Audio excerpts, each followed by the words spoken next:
കർത്താവായ ഈശോയിൽ പ്രിയ മക്കളെ, കർത്താവേ, നീതിപൂർവം എന്നെ തിരുത്തണമേ. എന്നാൽ കോപത്തോടെ അരുതേ, അല്ലെങ്കിൽ ഞാൻ ഇല്ലാതായിപ്പോകും. ജെറമിയ 10:24. ദൈവമേ, ശിക്ഷ തരണമേ എന്ന് പ്രവാചകൻ പ്രാർത്ഥിക്കുന്നു. രണ്ടു തരം ശിക്ഷകളെ പറ്റിയാണ് പ്രവാചകൻ പറയുന്നത്. കോപത്തോടെയുള്ള ശിക്ഷയും ന്യായത്തോടെയുള്ള ശിക്ഷയും. ന്യായത്തോടെയുള്ള ശിക്ഷ നാം നമ്മുടെ ജീവിതത്തിൽ തിരുത്തൽ വരുത്തുവാൻ പ്രേരിപ്പിക്കുന്ന ശിക്ഷണമാണ്.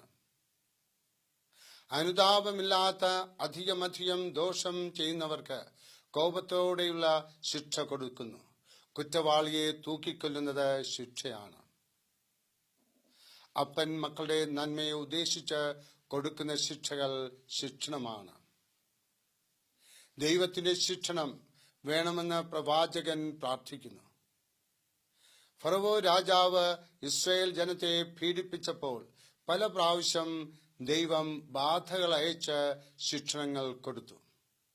എന്നാൽ പിന്നെയും ദോഷം ചെയ്തപ്പോൾ ദൈവശിക്ഷയുണ്ടായി. ചെങ്കടലിൽ മുങ്ങി ചാകാനിടയായി.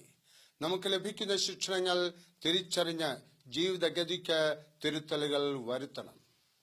ശിക്ഷണങ്ങളിലൂടെ സ്നേഹം പ്രദർശിപ്പിക്കുന്ന ദൈവം സാധാരണക്കാരനായ ക്രിസ്ത്യാനിയെ അസാധാരണത്വമുള്ള വിശുദ്ധനായി രൂപപ്പെടുത്തും. മോശ 40 വർഷം മണലാരണ്യത്തിൽ ജീവിച്ച് കഷ്ടതകളിലൂടെ കടന്നുപോയതിനു ശേഷമാണ് ഇസ്രായേലിന്റെ ആരാധ്യ പുരുഷനായി തീർന്നത്. ദാവീദിനെ വിശുദ്ധന്മാരുടെ ഗണത്തിലെത്തിക്കുവാൻ അനേക ശിക്ഷണ നടപടികൾ ആവശ്യമായിരുന്നു.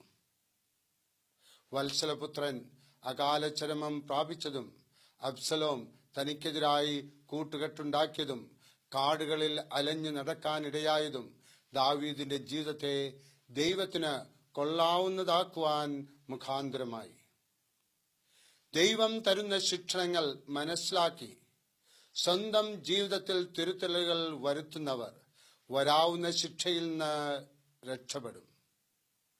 ശിക്ഷണങ്ങൾ മനസ്സിലാക്കി സ്വയം രൂപാന്തരം വരുത്തുന്നവരുടെ ജീവിതം മഹത്വപ്പെടും. ദൈവസ്നേഹം ശിക്ഷണങ്ങൾ തരുന്നു. ശിക്ഷണങ്ങൾ അവഗണിച്ചാൽ ശിക്ഷയുണ്ടാകും. കർത്താവായ ഈശോ നമുക്ക് ശക്തി തരട്ടെ. ഓരോ ശിക്ഷണവും ഏറ്റെടുത്ത് ജീവിതത്തിൽ മാനസാന്തരം ഉണ്ടാക്കുന്നതിന്. പരിശുദ്ധ അമ്മ IMS അമ്മ നമ്മെ ഓരോരുത്തരെയും അനുഗ്രഹങ്ങളിലേക്ക് കടത്തിക്കൊണ്ടുവരട്ടെ. ആമേൻ.